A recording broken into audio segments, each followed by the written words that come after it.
Well, first of all, I think what you have to do is remember that and when you're looking at an economy, you have to look at like the whole portfolio of numbers that we have to look at.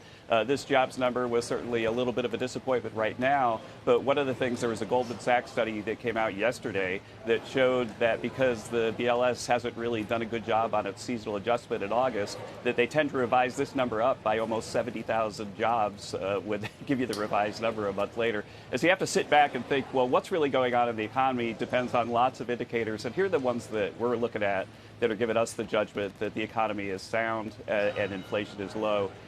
First of all, we're having a capital spending boom.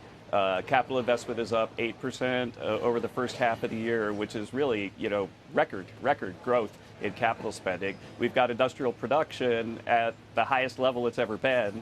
And so we're really cruising into, I think, the kind of capital spending boom we had last time, the last time that we had the big corporate reform. And so against that backdrop, that's exactly what you want to see in terms of you got supply side driven growth, so therefore you're not putting inflationary pressure on as well. And finally, with respect to the great dinner last night, we're already seeing productivity going way up because firms are using artificial intelligence to improve what they do.